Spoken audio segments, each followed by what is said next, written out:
Bonjour tout le monde, bienvenue dans cette première vidéo du potager de Forcart-Audray. Alors aujourd'hui on va parler du premier semis que je fais dans l'année, au 1er février. C'est pas le seul, je fais aussi un semis de laitue, mais je fais surtout le semis de fèves. Et ce semis de fèves, je le fais exclusivement en godet. Alors avant d'en parler, je vais pas réinventer la roue. Sachez qu'il y a un jardinier qui fait ça très bien sur YouTube, le semis de fèves, et qui a fait des vidéos très intéressantes dessus. Il en a, je sais plus, 2 ou 3 de vidéos à ce sujet. C'est Olivier du potager d'Olivier. Et à titre personnel, ce sont ces vidéos qui m'ont permis en fait d'apprendre à faire ce semis et d'avoir en fait plein d'astuces et plein de voilà de réflexions en fait sur comment organiser ce semis dans mon potager et dans mon contexte. Donc je préfère en fait lui laisser la parole sur tous les détails, le geste et tout. Il fait ça très bien, pas besoin de refaire une vidéo là-dessus. Vous pouvez aller voir directement là-haut, je vous mets le lien et je vous souhaite un bon visionnage de sa vidéo. Alors pour les caractéristiques du semis, ça pareil, dans la vidéo que je vous ai mis en lien, vous le verrez très bien, mais pour rappel, c'est un semis, juste pour que vous vous prépariez bien, qui se fait en godet de 9, pas le plus petit godet, celui dans lequel vous achetez vos petits plants de salade, ça je crois que c'est un godet de 7, comme ça, je sais plus. Mais en tout cas, ça c'est un godet de 9 cm de diagonale. C'est un peu plus gros. Prenez pas plus petit parce qu'en fait, quand vos fèves vont lever, elles sont tout de suite très impressionnantes. Le plant est très gros. Donc faites pas dans un truc trop petit. Ne le faites pas en barquette par exemple. Ne le faites pas en caissette parce qu'après pour déterrer le truc, ça va être, enfin laissez tomber. Donc vous faites pas en godet individuel. Et moi, ce semis, donc je le fais dans du terreau universel. J'ai un budget qui est très limité déjà, mais j'ai fait des tests l'année dernière, j'ai fait des tests avec du terreau universel du commerce et une espèce de terreau à semi-maison fait avec des restes de vieux terreau et de la terre de jardin. En fait, les fèves, c'est pas un semis très délicat et elles s'accommodent de beaucoup de choses. Donc, mon conseil budget, vous faites bien comme vous voulez, mais en tout cas, sachez que pour faire un semis de fèves en godet, vous n'avez pas besoin d'acheter du terreau à semis avec de la tourbe et des petits machins dedans. Pas du tout. C'est pas un semis très capricieux. Et à titre personnel, l'année dernière, en étant débutante et en ayant des gestes de débutante, j'ai eu un taux de germination de 100%. Donc c'est vraiment pas un semis difficile à réaliser et il est très valorisant, il fait beaucoup de bien à voir parce que ça vous fait des plants qui sont très beaux. Donc si vous débutez au potager, et même, oui, on va le voir, même si vous avez un petit potager, je vous encourage vraiment à faire ce semis. Donc des godets de 9 cm de diagonale, du terreau universel tout bête. Moi, vu que j'achète pas du terreau universel très très cher de très grandes marques, et ben je lui donne un petit coup de tamise, je le tamise un peu vraiment pour enlever les gros débris qu'il y a dedans. Mais voilà, ça s'arrête là. Mon semis, je le fais début février. L'année dernière, je l'ai fait le 4 février. Genre, bon, bah, cette année, je vais le faire dès le 1er février. Et mes plants, en fait, sont prêts à être repiqués en pleine terre environ 3 semaines plus tard, donc aux alentours du 20-25 février. Et l'année dernière, j'ai constaté en fait ma première fleur sur le premier plan, elle est arrivée vers je crois que je l'ai noté, oui, le 22 avril. Donc je l'ai remarqué à ce moment-là, donc vers le 20 avril. Et j'ai commencé à récolter mes fèves vers le 30 mai, début juin. Donc ça vous fait 4 mois à peu près. Enfin, dans mon contexte, en tout cas, ça a fait 4 mois entre le semis et la récolte. Donc c'est pas une culture qui est hyper courte, mais c'est pas non plus une culture qui est très très longue.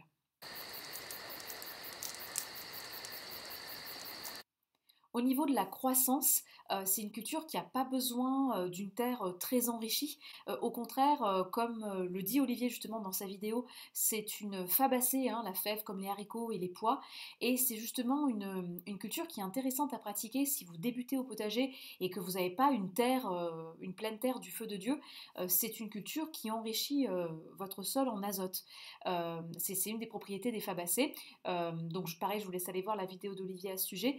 Mais donc du coup, elle n'a pas besoin qu'on amène des engrais, du fumier, du compost. C'est vraiment très simple à faire. Et ben voilà, donc la croissance bah, du semis à la récolte, c'est environ 4 mois.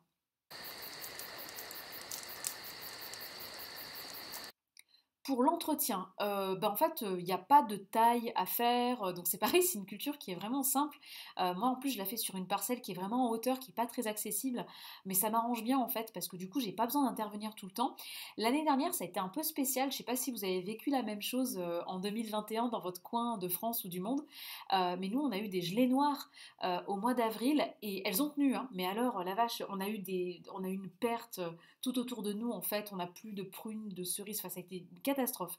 Mais même pendant les gelées noires, du mois d'avril 2021, elles ont tenu le coup. Il y a un matin, je les ai vues toutes noires, toutes rabougries. Je me suis dit, bah, c'est fini, j'ai tout perdu. Et en fait, elles sont parties. C'était 3 jours de gelée noire. Ce que j'avais fait par acquis de conscience, parce que c'était des gelées noires, en pleine, je dirais en pleine début de saison, quoi, au printemps. Donc c'est pas quelque chose que la plante attend forcément de se taper 3 jours de gelée noire fin avril. J'avais quand même mis une bâche de protection dessus, mais genre une bâche, un truc, une toile bleue là pour le camping. Juste pour la nuit, j'avais recouvert pour limiter en fait l'effet du gel.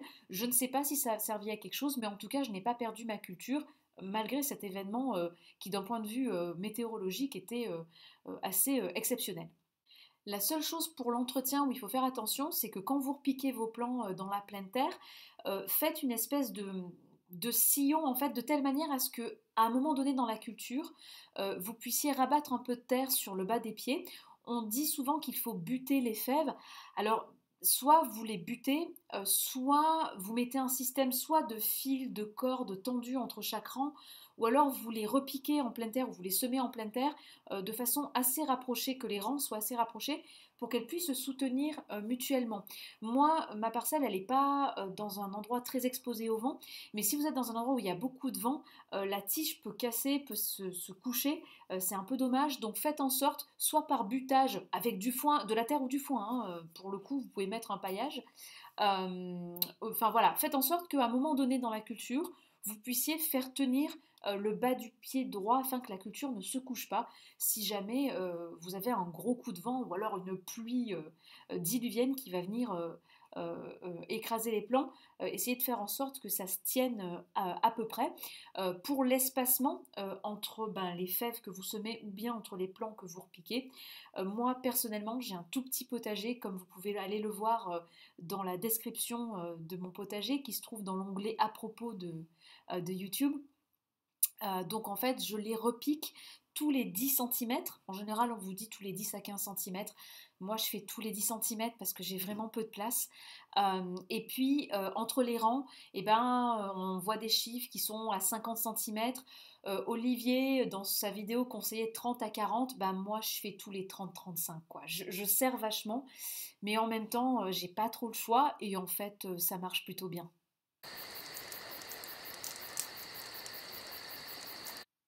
Pour la récolte, vous pouvez récolter au fur et à mesure de vos besoins. Les cosses des fèves attendent largement sur pied, hein. Vous n'êtes pas obligé de récolter dès que c'est bon. Vous avez un temps de récolte qui est assez long entre le moment où les fèves sont toutes jeunes et le moment où elles vont commencer à durcir. Mais ça, en fait, Olivier l'explique très bien dans sa vidéo, donc je ne vais pas perdre de temps à le faire. Je vous conseille vraiment d'aller la voir. Je lui fais un peu de la pub gratuite, mais pour le coup, sa vidéo est vraiment bien faite. Donc c'est mieux que vous alliez la voir directement. Et au niveau du post-récolte, c'est-à-dire la façon de les cuisiner, de les consommer, qu'est-ce que vous pouvez consommer dans la cosse de fèves, eh bien c'est pareil, il vous donne pas mal de détails.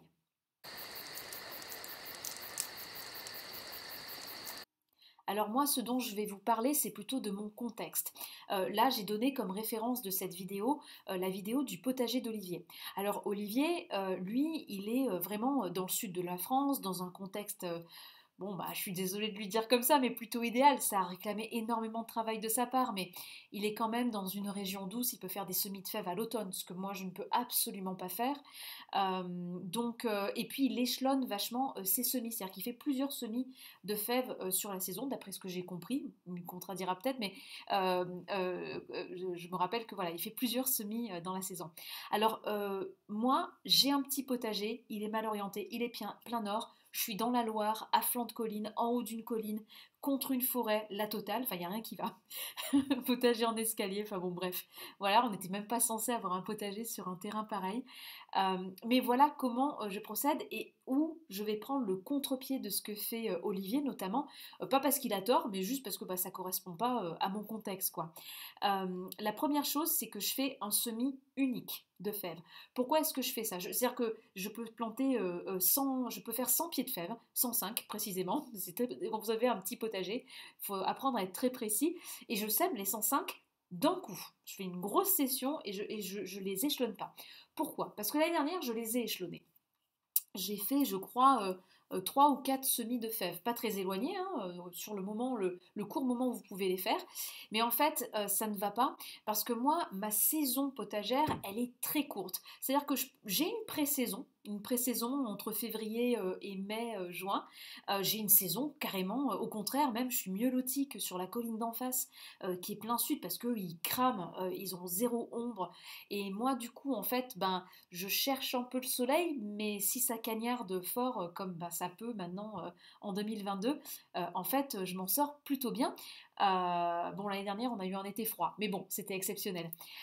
Donc, moi, j'ai pas du tout d'arrière-saison. Par contre, dès que j'essaie de faire un truc après le 15 septembre, c'est mort de chez mort chez moi. C'est dû à ma localisation en France. Je suis dans la vallée de la Durèze, dans le bas de la Loire, mais c'est surtout dû à mon microclimat sur mon terrain, tous les conifères qui sont autour de moi, l'ombre, l'orientation, donc c'est mes spécificités à moi.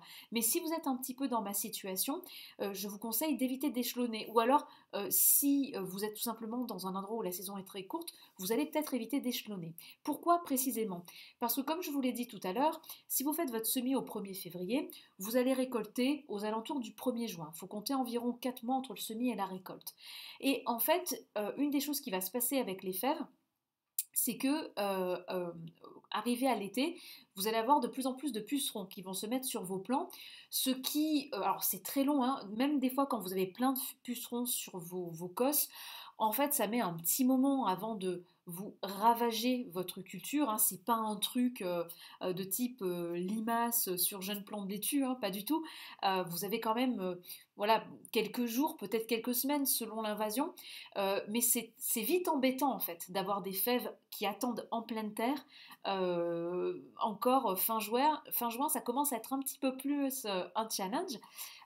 Et puis par ailleurs, bah, moi, quand on arrive en juin, eh ben, j'ai besoin de ma parcelle parce que si je veux mettre des cultures d'été ou alors d'automne, par exemple, si je veux repiquer dedans, comme je vais le faire, des choux de Bruxelles, des choux brocolis, des choux kale par exemple, c'est ce que je compte faire cette année, ben, en fait je vais avoir besoin de la place. C'est-à-dire qu'il faut que je les repique ouais, vers le 15 juin, fin juin max.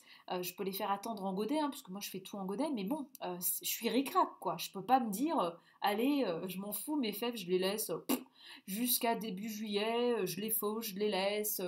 Allez, en août, je fais un semis de navets, enfin bon, je sais pas, et puis je les récolte en novembre-décembre. Non, que dalle. Il n'y a rien qui se passe en novembre-décembre.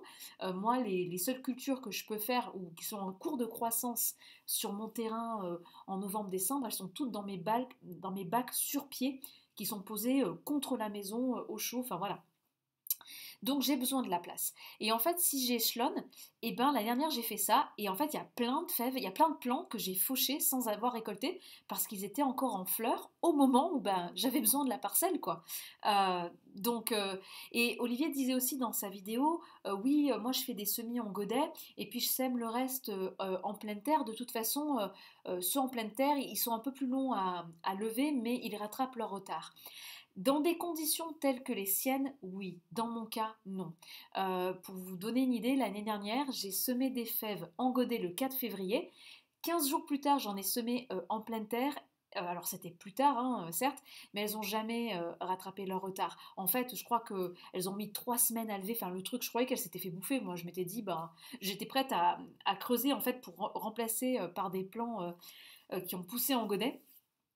Et bon, au final, elles ont levé, hein, elles ne sont pas faites bouffer, mais c'est trop long. C'est-à-dire que moi, en février, sur ma parcelle, il fait froid, donc ça met beaucoup plus de temps à lever. Donc voilà, donc échelonner, non, pour moi, ça marche pas. Si je veux pouvoir récolter mes fèves, je sème tout d'un coup. Par contre, comme je disais tout à l'heure, je peux échelonner mes récoltes. C'est-à-dire que je peux commencer à prendre mes fèves. Alors c'est sûr que les toutes premières fèves que je vais consommer, elles sont toutes jeunes, toutes petites. Et puis les dernières, elles auront peut-être pas encore formé la peau un peu dure dont parle Olivier, là, qu'il faut peler, ou peut-être qu'elles l'auront formée, mais je ne vais pas me retrouver avec des fèves de conservation sèches à la fin de ma récolte. Je peux échelonner ma récolte tranquillement. Donc voilà pour les conseils que je peux donner. Pour le fait de le faire en godet, moi j'en suis vraiment très contente. La levée c'est systématiquement fait en 9 jours, toujours. Même l'année dernière, j'avais échelonné, donc quelle que soit la période où j'ai pu le faire, ça s'est toujours fait en 9 jours. Donc là, je m'attends à ce que les fèves lèvent en 9 jours, comme l'année dernière. Et l'année dernière, je les avais fait tremper la veille dans de l'eau à température ambiante. Je vais peut-être faire la même chose en fait cette année. Je vais prendre juste un gros saladier quoi, mais ça coûte rien. Je le fais la veille au soir et le lendemain matin je fais mes semis. C'est censé accélérer un petit peu la germination. Après moi je fais mes semis en godet dans une pièce tempérée. C'est pas que j'en ai vraiment besoin, mais bon voilà. Donc vraiment, si vous avez un petit potager, c'est un semis qui est très facile à faire, qui vous permet de vous faire la main aussi sur les différents types de semis avec des très grosses graines. C'est un petit côté fun, vous pouvez le faire avec des enfants aussi, si vous avez des enfants assez jeunes. C'est un semis qui coûte pas cher à tout point de vue parce que acheter des fèves dans le commerce ça coûte très cher. Les boîtes de fèves sont plus chères que des sachets de tomates par exemple, mais c'est parce que voilà, c'est lourd, il y a pas mal de graines dedans, mais c'est pas un gros investissement. C'est un semis qui coûte pas cher en terreau. En plus, nous, j'en reparlerai dans une autre vidéo, on fait notre propre terreau maintenant, avec nos tailles et tout qu'on laisse composter. On a du terreau de compost vert en fait, et du coup voilà, on n'a même plus à acheter de sacs de terreau. Et puis pour les godets, si je peux vous donner un conseil, c'est de faire les poubelles. Alors en vrai, il y a beaucoup de jardineries ou même de magasins de bricolage qui vont avoir un coin jardinerie qui jettent en fait leurs godets, souvent avec des plants qui sont morts dedans. Et vous pouvez vous renseigner auprès d'eux, regarder quand est-ce qu'ils sortent leurs bennes. Et c'est pas des bennes sales, hein, c'est vraiment des bennes avec du plastique, du bois, des choses comme ça. Et nous en fait on les récupère tout simplement auprès des jardineries, auprès des magasins de bricolage, plutôt que d'acheter vos godets, parce que c'est vrai que si pour votre semis de fèves vous achetez 100 godets, bon, c'est un peu dommage quoi. Donc les godets, à mon sens, c'est un truc vraiment qui se récupère. Le terreau, peut-être pas tout de suite si vous débutez vraiment, mais très rapidement faire son propre terreau, je dirais que ça devient assez important, comme faire son propre compost. Après, il faut un petit peu de place, mais pas tant que ça, on en reparlera.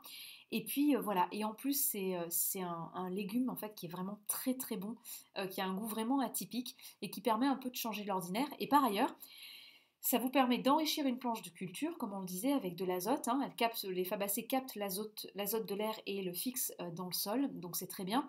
Et ça vous permet d'avoir votre planche qui est occupée par quelque chose qui n'est pas une culture d'été, sachant que la plupart des gens vont faire leur potager uniquement en été. Et bien, si c'est votre cas, réfléchissez, peut-être que vous pouvez semer des fèves sur une partie ou la totalité de vos parcelles en attendant les plantations de mai et de juin. Voilà.